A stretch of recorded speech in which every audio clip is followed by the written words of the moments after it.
chít đập bật chít đó không cha đội bóng bồn ban khơi sạp hai tật buộc khuyết khuyết nơi lời chân năng nâng cư sầm lò một chụp kêu bóng bồn cha sum sạp cúng vào can channel Visna say lẹ cha bóng bồn nơi từ ngày ní ở một nôm bóng bồn tu sanh hà bị thi cái nông ca thưa sầm lò một chụp kêuกับเป็นtay nhomอัดปลาเครื่องบกให้นะบองปอนcha một chụp kêu ní ở dươngปลาเครื่องนั่งdương lình chaจังมองchơi bóng bồn tu sanh hà tặng ní hay một đa tập xa tình học cho mình nên nhom cha là nâng cứ ta cho bị đào mà nó nhầm mình nhầm thì chỉ đi sờ bài o khlang à hay mà tàu nhom phong bong bồn mà miệt hay nâng mà tàu phong cha cứ mà tàu nâng cứ mà tàu tháng ngày ní cha chẳng một thời đầm nào ngày ní tới xa gặp cô bong bồn té nhom chết xa gặp cô bị chớn nhom tới xa gặp cô dù tới xa chỉ ngày mà đo một ca chẳng bong bồn cha cho một đó nông xa hai cứ tinh bò hay xua mình nhận lụa bò nó xài làm áo kẹo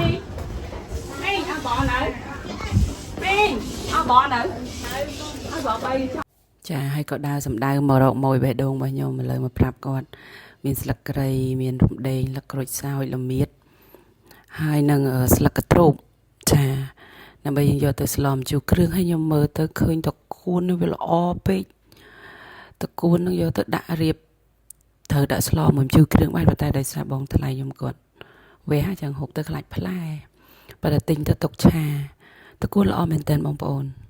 hơi tới nó cứ tha tình kêu kêu làm chiều kêu tại khơi trai về là o pe tình mà cái lầu từ chàng chàng cường khởi ní hại o hai chân tịch đa từ rồi mờ đi bong bồn đa từ rồi mờ sạch cô dương do tình sạch chân chân ní bong bồn sạch chọt một chân chân ní bảo hụt chân nâng chân nhé cha cho nhầm ai kia về cho nốt ở tròn tròn từ sủa dương từ cắt ló dương nghe sủa nông ca hành chẳng á cha lời nâng sạch cô hay nâng kêu nâng rồi ở hai thằng môn nâng mình sẽ cái lại mình lụa bò nó cha là sao bò tình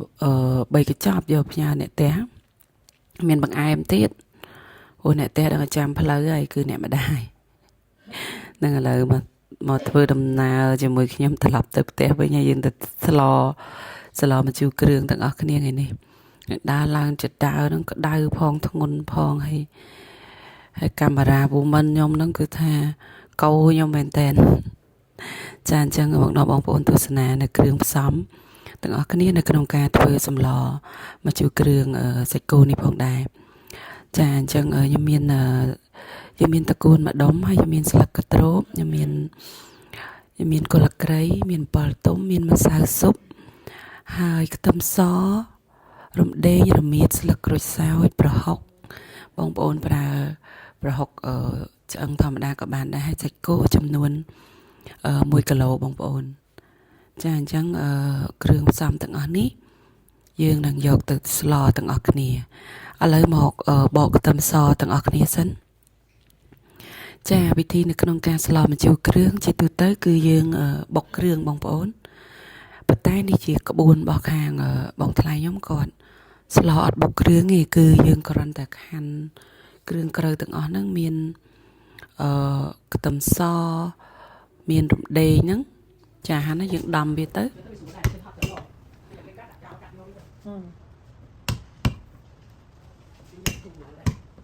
cái thôn trăng là cái ai chứ mình cái thôi camera nó cái hiện đi đây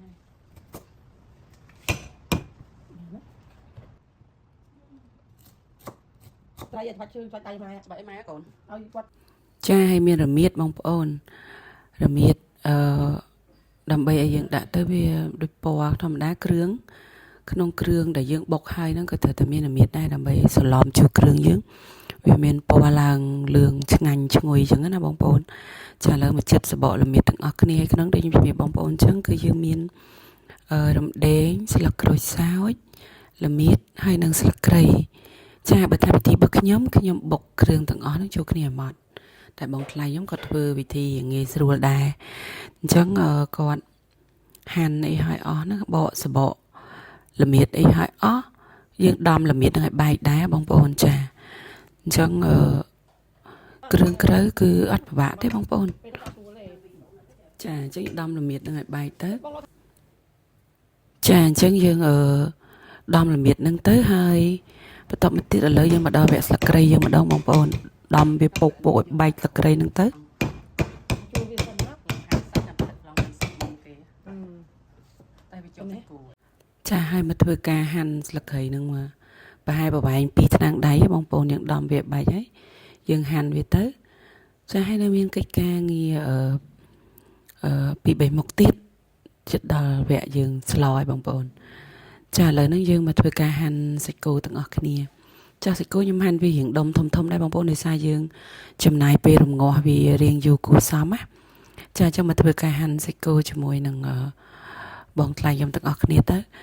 ហើយសាច់គោបងប្អូនដូចខ្ញុំជម្រាបចឹងយើងជ្រើសរើសយកសាច់ជាប់ឆ្អឹងជំនីឬក៏បងប្អូនចង់យកសាច់ម្ជូរគ្រឿងក៏បានតែសាច់ម្ជូរគ្រឿងវាមានខ្លាញ់រៀងច្រើនតែបើសាច់ជាប់ឆ្អឹងជំនីវាខ្លាញ់តិចល្មមប៉ុន្តែសាច់ហ្នឹងវាមានជាតិតែម្ដងអញ្ចឹងសំណពរឲ្យបងប្អូនបើសិនជាស្លោះយើងទិញសាច់ជាប់ឆ្អឹងជំនីហ្នឹងទៅ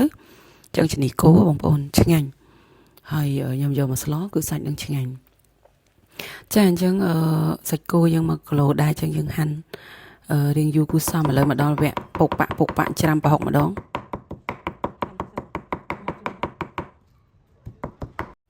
ចាចិញ្ច្រាំប្រហុករួចហើយឥឡូវមកដាក់ឆ្នាំងទាំងអស់គ្នាលើចក្រាន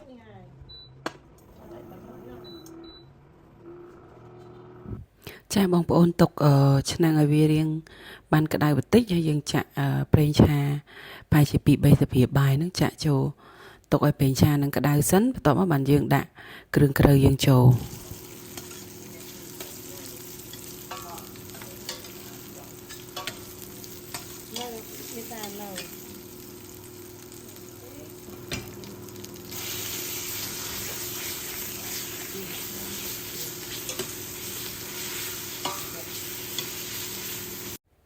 ចាយើងដាក់រំដេងស្លឹកគ្រៃ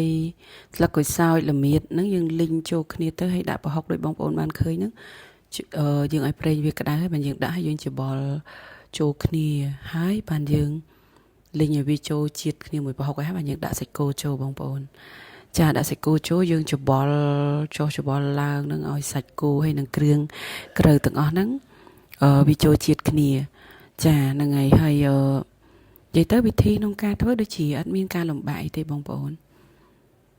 យើងទុកវាមួយសន្ទុះដែរណាហើយនេះយើងដាក់មានម្សៅស៊ុបចាម្សៅស៊ុប2ដុំដាក់ចូលបន្ថែមក្នុងហ្នឹងហើយយើងកូរច្បល់វាទៅបងប្អូនចាកូរច្បល់យើងដាក់រំងាស់វាដែរតែឥឡូវយើងអត់ទាន់ដល់ពេលរំងាស់ហើយឥឡូវយើងលីងវាចូលជាតិសិនណាចាហ្នឹងហើយយើងលីងធ្វើការលីងច្បល់ហើយភ្លើងយើងដាក់ភ្លើងអាខ្លាំងទៅបងប្អូនបើកវាខ្លាំងទៅដើម្បីលីងទៅឲ្យសាច់វាឆាប់បានឆ្អិនណាចាហ្នឹងហើយឥឡូវនេះដល់វគ្គយើងដាក់គ្រឿងក្រៅចូលហើយចាយើងដាក់ប៊ីចេងកន្លះស្លាបព្រាកាហ្វេសំទោសដាក់មួយស្លាបព្រាកាហ្វេប៊ីចេងណាបងប្អូនចាហើយ